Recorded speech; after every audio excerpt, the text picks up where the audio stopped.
What's going on, everybody, and welcome back to another edition, another installment, another episode. Yes, sir, we in the building. Yes. Welcome back to another edition, another installment, another episode of the DeVonta's Bro Podcast with your boy Tyler Podcast. We are here, another episode, man. I'm so super excited. What episode are we on? Before I even get into everything, right? Because if you know me, I am literally like all over the place in a good way, right? We're on episode 47, so I want to appreciate everybody for coming in. Thank you for tapping in. Thank you to everybody who supports and subscribes to the podcast. We love you, we thank you, and we appreciate you so much. Please make sure that you subscribe to us, right? If you're new to the podcast, welcome. If you're not new to the podcast, welcome again. You feel me? Give your hand clap for you. You feel what I'm saying? Giving a hand clap for you and just saying thank you for coming in. Please subscribe to us wherever you listen to podcasts via audio. That means Apple Podcasts, Google Podcasts, Spotify, Stitcher, TuneIn, all of the other podcasting platforms that stream podcasts. We are there. You can also watch this on YouTube, on our YouTube page, the THC Media Network. Please tap in with that. You can also check out some of our merch items from other podcasts that I host, The Opinionated Brother, the R&B and Chill, the Black Men Win podcast. So go tap in with that. We'll be coming back with some DeVonta's World merch pretty soon. So be on the lookout for that in the upcoming weeks. So yeah, man, I hope everybody's doing well. You feel what I'm saying? I hope everybody's having a wonderful, wonderful week. This is podcast number 4 that I'm hosting this week. Like, man, what and before we even get into everything, if you are new to the show, DeVonta's World, DeVonta is my middle name, right? So I know everybody's like, DeVonta's World, Tyler Podcast. Yeah. If you follow me for a long time, I used my middle name as my moniker podcast name, right? And so I switched it around a little bit, but I kept the podcast because I was just like, I love my middle name and I love DeVonta's World and I love the logo. Shout out to the my guy who presented me that long ago. You feel what I'm saying? But we are here, we are back another week. How's everybody doing? We guys, we missed you guys. You know what I'm saying? I try to take breaks in between. You feel what I'm saying? But we're here, we're back, and we have some things to discuss, right? I kind of want to get into the negative things first before I kind of get into the funny and positive things that's been happening in my world or in the world general, in life in general. Because if you're new to the podcast, we talk food culture, travel, and life, right? Just things that are happening in the world today. And one of the things that I definitely wanted to bring to the table that I believe that has been, I've discussed it a lot on other platforms that I host. On other platforms that I don't host as well.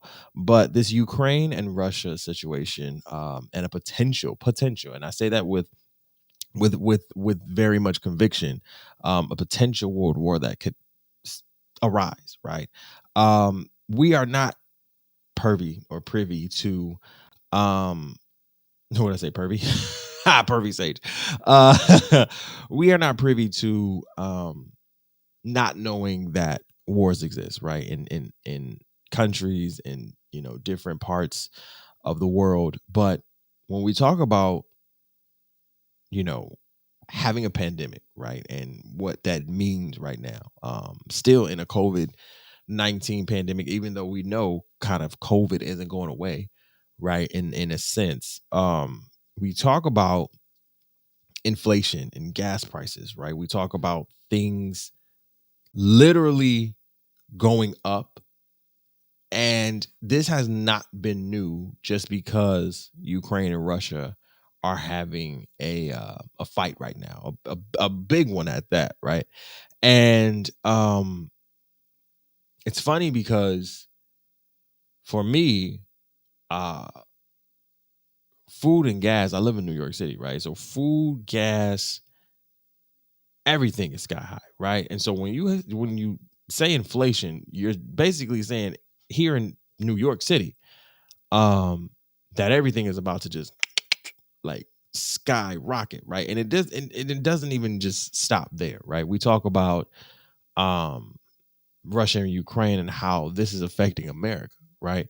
6.4 billion was asked by the White House to help Ukraine. And what I find funny, and I've said this on multiple platforms, is what I find funny about this is that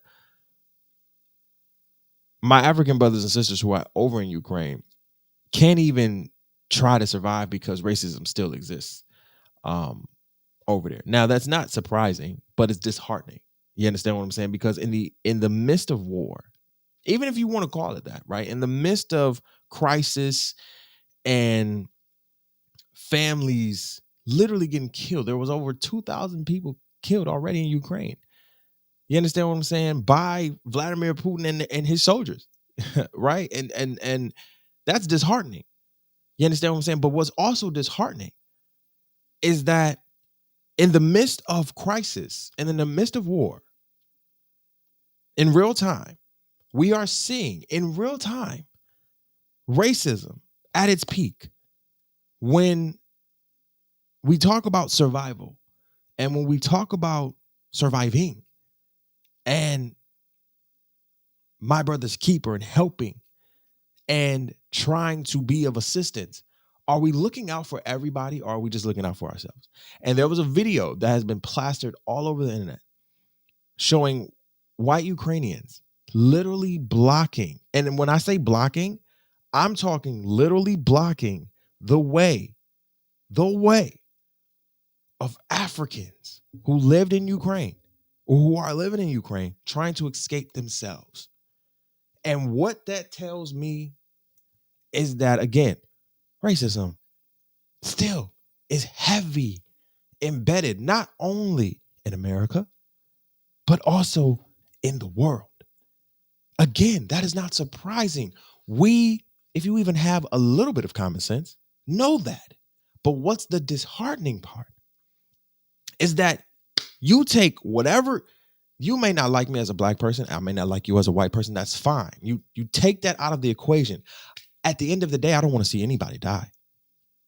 You feel what I'm saying? At the end of the day, I do not want to see anybody die. We could talk shit. We could talk about each other. You can call me the N-word. I can call you crack. You can sit here and we could talk all up and down. But the God in me, the faith in me, does not want to see you or yours pass. And the fact that we have real-time footage of literally Ukrainians holding back my African brothers and sisters who are trying to seek refuge is disheartening. Again, here's another disheartening part, right? I talked about the $6.4 billion, and we'll get off this in a minute. I talked about the $6.4 billion, right? And how the White House asked Congress for this money, okay, to help Ukraine, to basically bail out Ukraine, right? There's a sliver of me that doesn't. I'm gonna be honest here. There's a sliver of me that's literally like, okay, if this is to help them because Vladimir Putin is on some, if you understand, if you've read up on what's happening with them, basically, and everybody's really compared it to a relationship, right, between Ukraine and like a abusive relationship between Ukraine and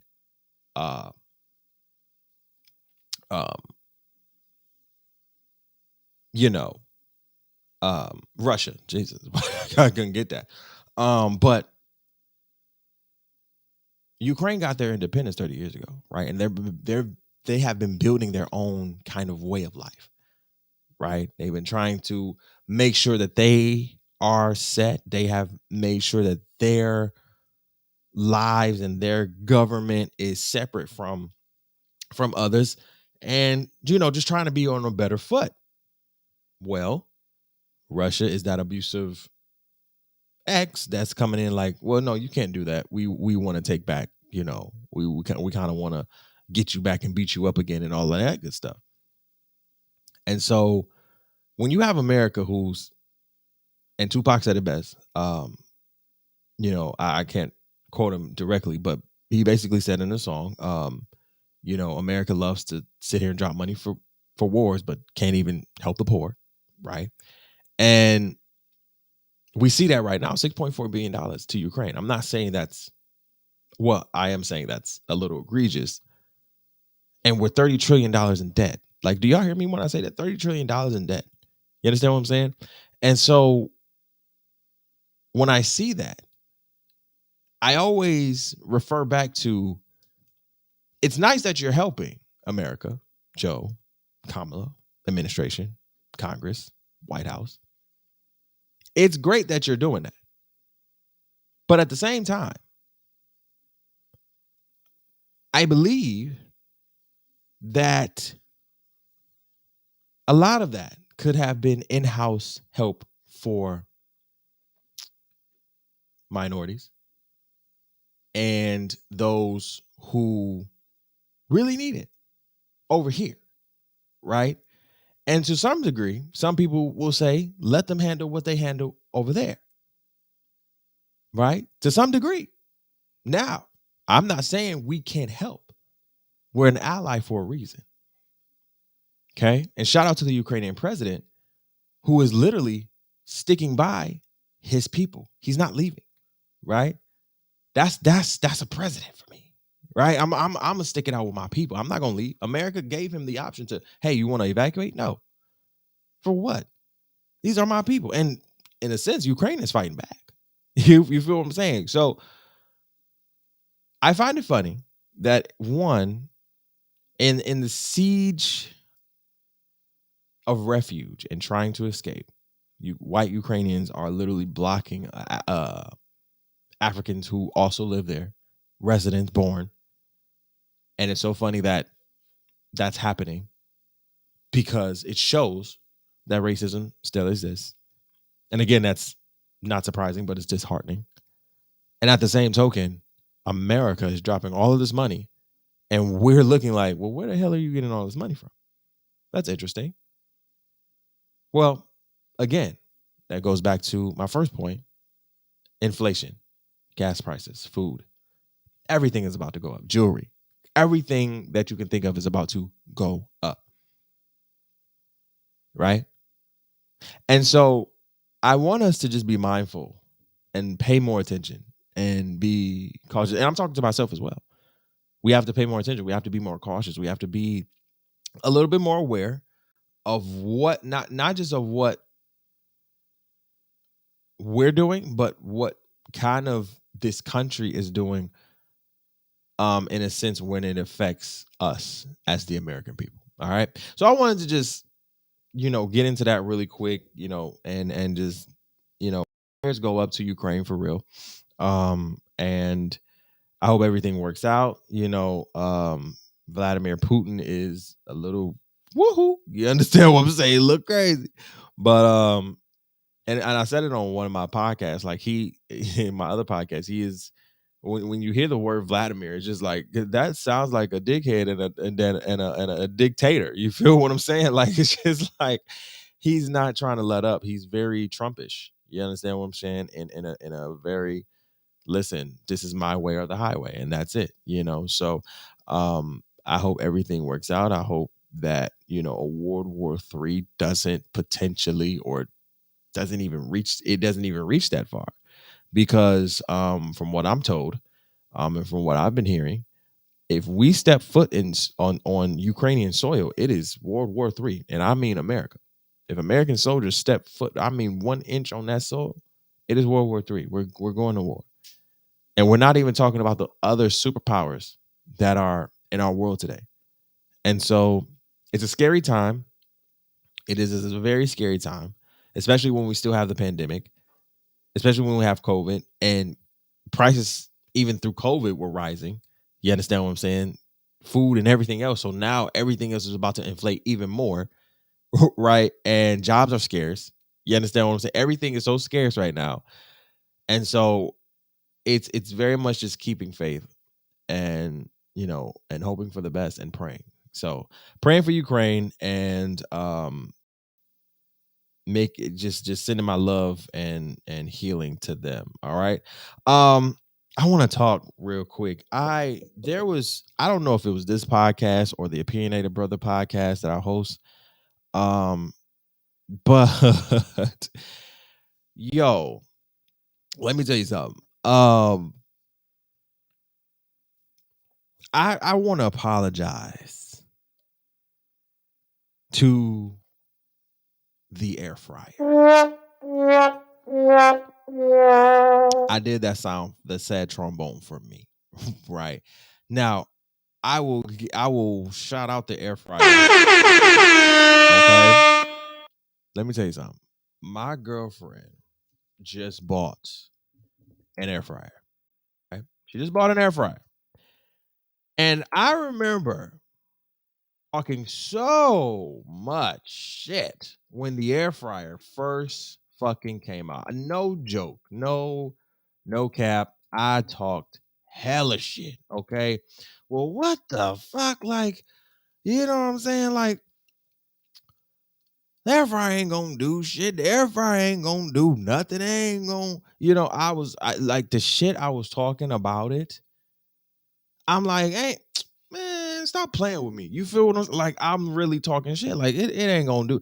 Never used it, never tried it, never. And I was talking so much mess about it, right? Because you see it on every infomercial. You seeing it on every every person.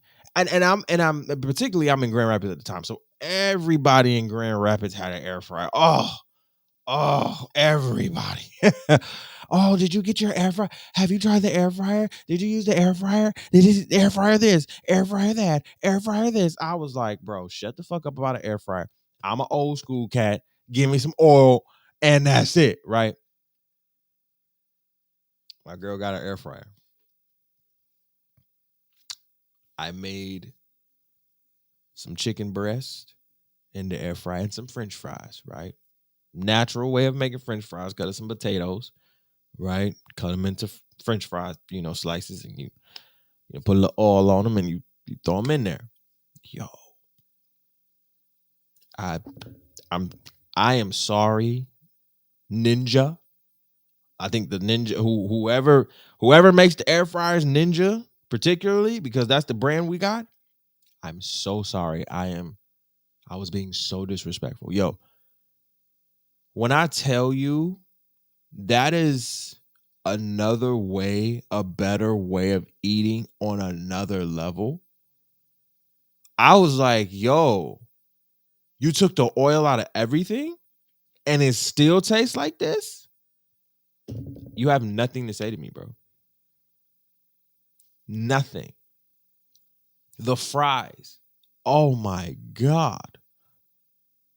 Like, I usually put my fries in the oven, right? I really don't, fry my fries in oil anymore. I kind of put them in the oven. And when it comes to my chicken, I use, peanut oil or canola oil. But when we got the air fryer, I was like, let me try this out. Let me make us some, just simple dinner or whatever. And when I tell you that shit was fire, oh my God. Like, I was like, yo, what the fuck have I been missing? My girl said, I was like, all right, don't do that. But I'm sorry, Ninja. I'm sorry, air fryer. I'm so sorry for disrespecting you the way that I did, because now I'm about to love on you. For real. Like, now I'm about to love on you. You know what I'm saying? And they got the book, the little Ninja air fryer handbook, quick guide to what you can put in there and everything. I'm like, this is life. This is it. And it's not to say I'm not going to, use a stove or anything, but when it's something easy like that, and I can just in the air fryer, oh, that's love. You understand what I'm saying? That's. Let me see if I can share my screen. Hold on.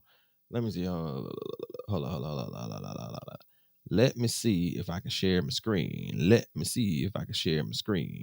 Let me see if I can share my screen. Hold on. Because this is particularly the one. Hold on, guys. This is particularly the one that I got. Hold on. No, I'm not leaving the site. What is wrong with you? Sorry, y'all. I'm trying to. There we go. Air fryer ninja. Right. So this is particularly the one that we got, and when I tell you, this boy right here, oh, that thing go crazy. Okay? That thing go crazy. Now, all I'm saying is that it's amazing. Hold on, let's go back. It's amazing. Hold on, let's go back real quick. Can we go back? Come on, hurry up. Come on. Okay, it's acting stupid. All right, we can stop sharing now. It's amazing, in a sense, how like the juiciness is still in there, right? And of course I wanted to try chicken breast because chicken breast, it's a give and take, right? You really have to know how to make chicken breast for it to stay juicy, right? Air fryer did that. Fries, crispy, right? And they tell you, shake them, shake them, shake them up, shake them up, shake them up, shake them. Oh, it was great. I felt like a whole kid again, man. So I'm sorry to the air fryer for disrespecting you, for literally calling you out your name, for talking so much shit. Because now I'm about to love on you. I'm about to be a whole hypocrite, contradict my own everything, and use you probably until you break. I'm not even gonna lie to you. I'm not even gonna lie to you, man. Shout out to the air fryer, man. That invention. Now that's one invention that I can't even knock. I can't even knock. I want to share my screen one more time. Let me see if I can. Hold on. Because here's the thing. I was watching um this, what is it? What was it called? One Time Eats. And I'm watching One Time Eats Mexico, right? Shout out to all my Mexican brothers and sisters out there, right? And I'm watching this show on Netflix. And if you know me, I love food, right? I like food. Damn near, you know what I'm saying? Micheladas. Oh, One Time Eats Mexico on Netflix. Now, oh, Heavenly Bites. There we go. I don't know what the hell I was saying. Heavenly. I still didn't spell it right. Heavenly Bites Mexico, right? I'm watching this show, and I'm watching it particularly because I know my boy went out to Mexico for his job one time, and he was like, bro, all I ate was like carne asada, tacos, which is steak tacos, just all the time. You feel me? And I was like, damn, that's it. He was like, yeah. So I was like, I was intrigued to watch this this kind of food doc on how what Mexico's signature dishes are, right? Because I know when different people come from their countries and they come over here, I know they be looking at our food like, what the fuck is this? That shit is trash. Like, what the hell was that? That shit look disgusting. And I know we do the same thing, right? Cool. So I'm looking at this first episode, and they're talking about micheladas, right? Micheladas are nothing but in the grand scheme of things, in the simplicity of things, it is beer with clamato and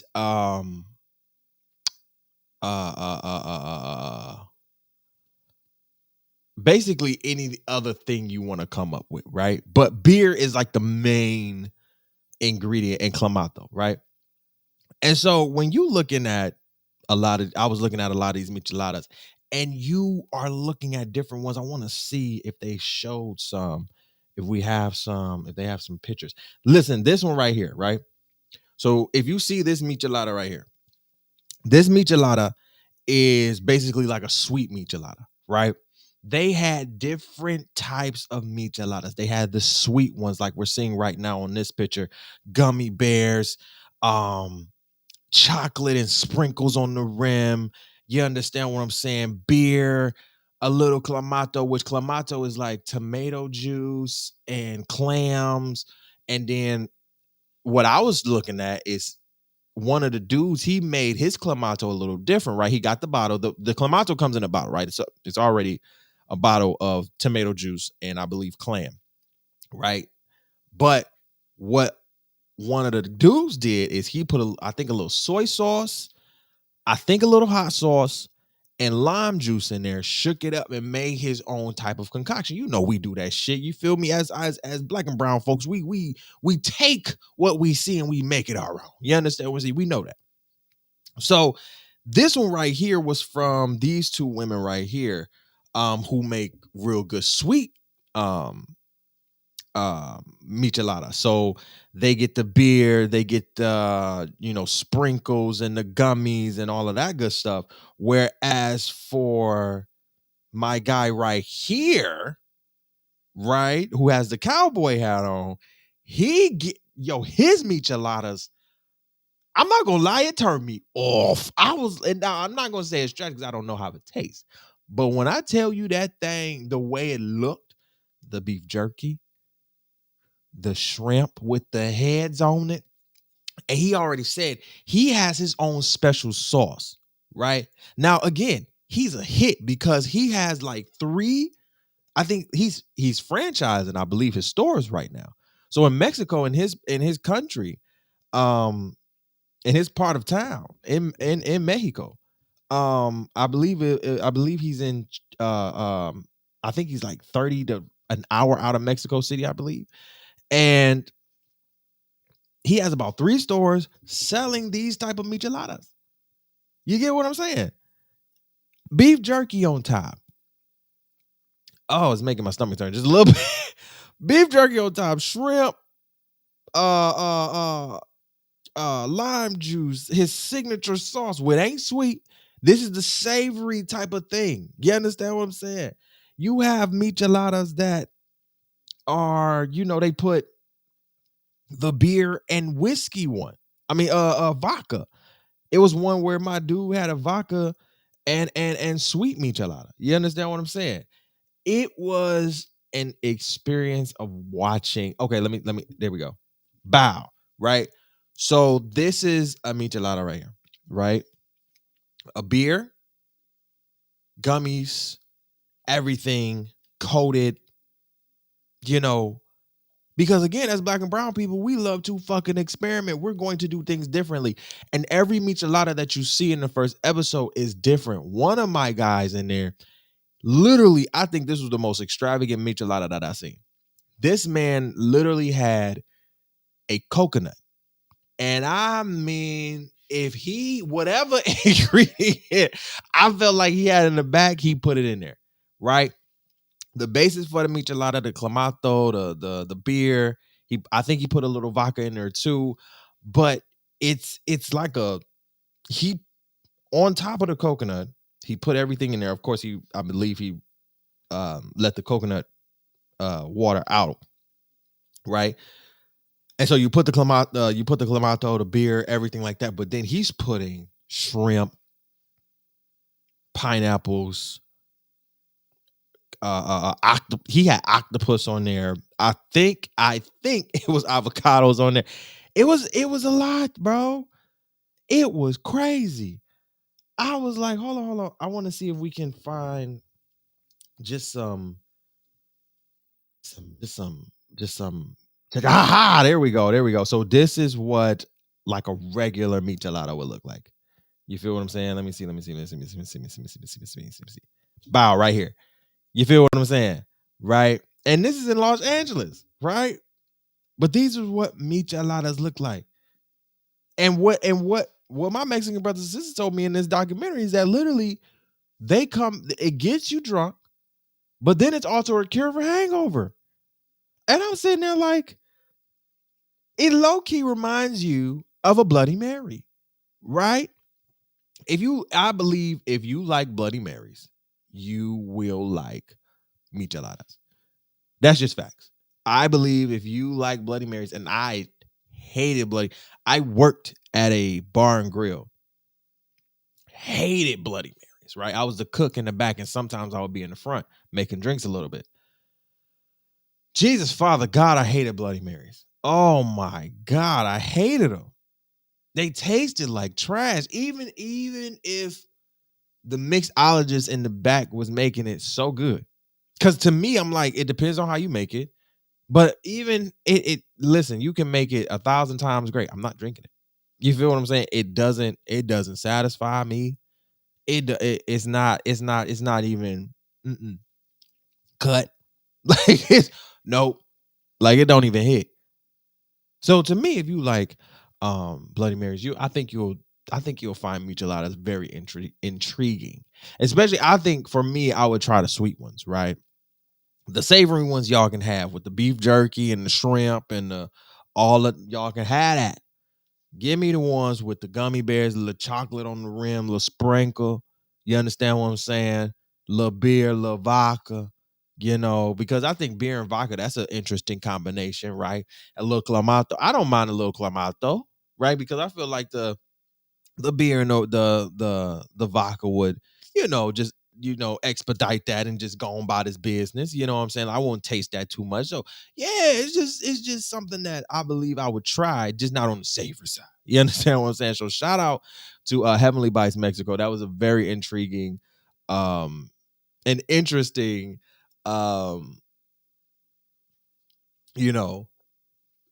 excuse me.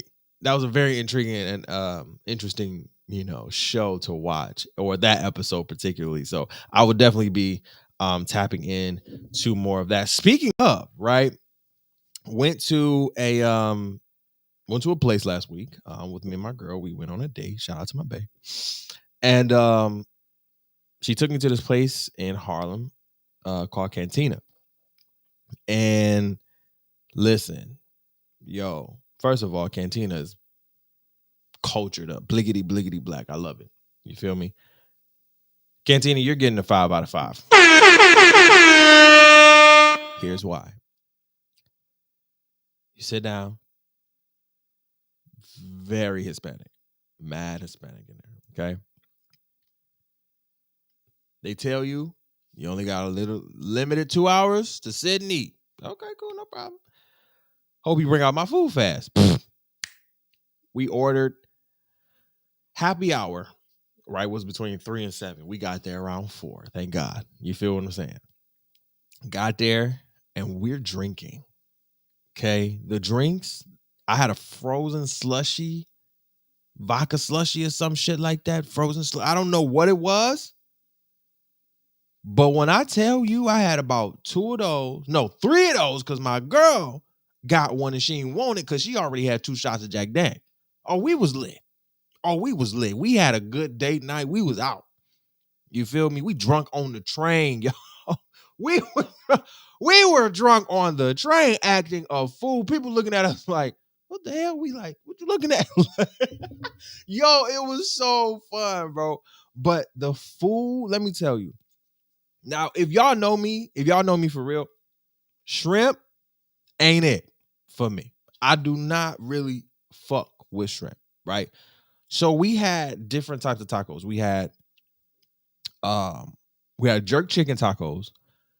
We had like a shrimp and lobster taco, right? Now, again, if you know me, the only seafoods that I'm fucking with is salmon, tilapia, catfish, perch, any type of fish, crawfish. That's it. The lobster, the crab legs, all of that other shit can go out the window. I fuck with a little oyster sometimes, but that's it. Right? Yo, I think we got maybe 2 of each taco that was on their menu. Literally. Yo, fuego. Do you hear me? Fire.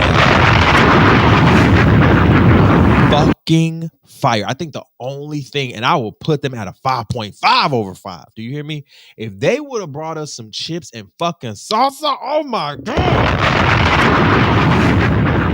I felt like that was the only thing that was missing. Chips and salsa. You understand what I'm saying? That's it, bro.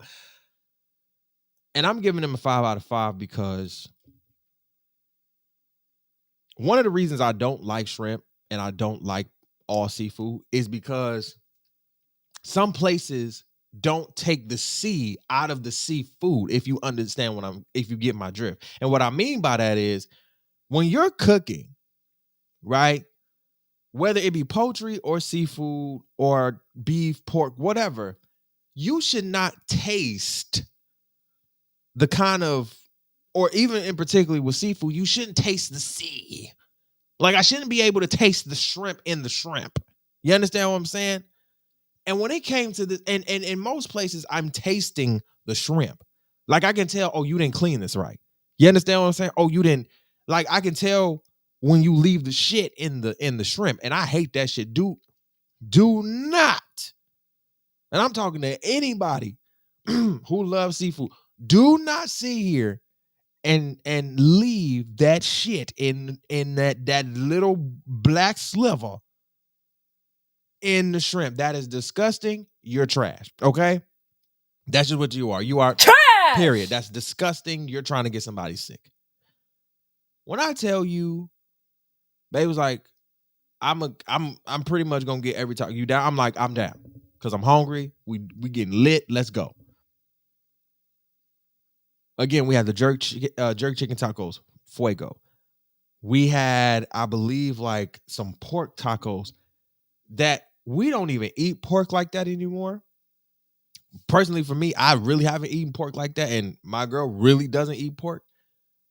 We told them fucking pork tacos up. Like when I tell you the divineness in that shit, like, and for me, it was like you couldn't taste it like low key. That was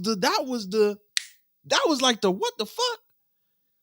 And my girl looks at me and she was like, was this the pork taco? I was like, yeah, hell yeah, I think so. She was like, I couldn't even taste that shit. She was like, I tasted it like after I like, chewed it, and it went down. She was like, I figured it and I tasted it afterwards. I was like, yo, yes. And then we got to the shrimp, right? We got to the shrimp and lobster tacos. Yo, it didn't taste like the sea. Okay? And again, if you know me, I don't fuck with the shrimps and the lobsters. Excuse me. I'm sitting there like, what the hell? This was good. We ordered like 2 more shrimps, 2 more jerk chickens, and like 2 more, I think carne asadas, right? Steak tacos were delicious. Oh, and it's the tortillas for me, bro. It's the tortillas for me. They use some dope ass tortillas that we get from the store too. It's just the corn ones, right? Now, I love the nacho cheese ones that you get out the box. You know what I'm saying? I love those, right? Just for some regular American tacos. But those corn tortillas, bro, whoo. When they a little, when they put them in the pan and they get them a little fried a little bit and they put everything, it was divine. And then they got all they like hot sauces right here, right? So they got the green sauce, they got the red sauce, they got the hot green sauce, they got the hot red sauce. Like it's a lot over there. Let me tell y'all something. My girlfriend, I didn't think I don't know who she thought she was, right? She get the green sauce, right? And I mean, she going to town. Mind you, my girlfriend is mad garifuna. You feel me? Afro-Latina. So I'm thinking, okay, she can handle this shit. All right. I don't particularly think she likes spicy food like that. Because I'm like, I told Bae, I was like, nah, Bae. All right, listen. You about to, hey, you about to, I know your booty. Okay. I know when you go to, you don't like spicy food. She was like, but I'm hungry. I was like, you got it. When I tell you, both of us, that next day was in the bathroom. In the bathroom. It was like, oh. That's, and mind you, We done had, mind you, she done had 2 shots of Jack, a little bit of her slushy mixed alcohol drink. I done had 2.5 because I done drunk 2 myself. Slushy alcohol drinks. I done drunk the rest of hers and had 2 Jack. And had a shot of Jack. I'm lit. I done put a little red sauce. Well, not even a little. Let's be honest. A lot of red sauce on my shit. Our stomachs were on 10 that next day. Do you hear me? And I believe that was a Friday we went out. That's that last Saturday. Yo. And we were on the toilet. Do you hear me? In the bed for a minute. But it was worth it. It was so fucking worth it. 5 out of 5 for Cantina, man. Clapping it up, bro. Let me see if we can show Cantina on the screen real quick. Hold on. Because I want to give them just a good shout out. Hold on. Let me see if I can bring them up really quick. Right there. Let's see. Cantina NYC. Yes, sir. This place right here. This place right here. Let me tell you something. Amazing. Yeah. Here. Here. You hear me? Do you hear me? Amazing. Great food. Great food. Like, it's an amazing spot. I'm glad that we went. I want to go again. The drinks were fire. The food was fire. If you're in the Harlem or New York area, you live here or you're visiting, please go check it out. Happy hours from 3 to 7. You feel what I'm saying? It is a vibe in there. It is definitely a vibe in there. And like I said, happy hour is lit. And so I would definitely be back. You know what other restaurant I want to go to that's literally right across the street from there is Red Rooster. I'm a big chicken and waffles guy, right? And so I've heard that their chicken and waffles is really good. But here's the thing. Here's the thing when it comes to chicken and waffles, and I know this is going off on a tangent. I've deemed myself a chicken connoisseur. That's period. I've literally eaten fried chicken for years. I've fried chicken for years. I've perfected the art of frying chicken for years, and I'm still perfecting it. You still what I'm saying? So I'm a fried chicken connoisseur, just like some people are burger connoisseurs, salad connoisseurs, all the time. I am a fried chicken connoisseur. And I'm telling this to any chef or any cook, anybody who makes chicken and waffles on the regular. If you sit here and you give me chicken that's not bone in for my chicken and waffles, I'm sorry. Trash! That is not chicken and waffles, bro. Don't give me no chicken tenders because I'm not a kid. Don't give me chicken breast because I'm not a kid. Give me some bone-in chicken wings, please. Stop doing that. Restaurants, cooks, stop doing that. Stop doing that. Like that is the wildest thing to me. I hate that shit. I hate it. I do not like when we go to a restaurant and I look, oh, chicken and waffles. Let me get that. And I get 3 big ass pieces of chicken tenders and a waffle. Well, what? I'm not a child. I'm not a child. I'm a grown ass man who can eat some chicken wings, who has fried chicken wings with chicken and waffles. Now, if I'm at home and all I got is chicken breast, oh, of course. I'm not gonna be mad at me frying no chicken breast with some waffles. That's at home. But when I go out, I don't want to be treated like a child. Yeah, I know that sounds very hypocrisy and contradictory, but I'm at the crib. I can do that. If I ain't got no chicken wings and I got chicken breast, I'm a substitute. But I know that you, as restaurant owners and as cooks, can get some damn chicken wings up in your establishments. So stop playing with us. Get some chicken wings. Substitute them damn chicken fingers and big ass chicken breasts for chicken wings. We ain't kids. We do this shit at home. Okay, we want to be kids at home. We can do that at home. When we go out, we want to be adults. Oh man! All right, y'all. We are out of here. Be sure to follow the podcast wherever you listen to podcasts. Again, you can follow us on Instagram at the DW Podcast. You feel what I'm saying? And you can see it right on the bottom of the screen right here. Please watch us again on YouTube. Subscribe to our YouTube channel, the THC Podcast Network. You can check out this podcast and others that I host, the R&B and Chill, the Black Men Win, and the Opinionated Brother Podcast. All right. I love you guys. I appreciate you. Be good. Stay easy. Be breezy. Stay safe. All right, wear your mask. You feel what I'm saying? Stay masked up out here. COVID is still out here trying to kick people's ass. So don't forget about that. You feel what I'm saying? Be safe out here. I know, as I said in the beginning, everything is inflating. Continue to have faith. Continue to pray. Stay prayed up. Stay faithed up. And I will see you guys in the next one. All right, this has been another one. And we are out of here. Peace, love, and hair grease.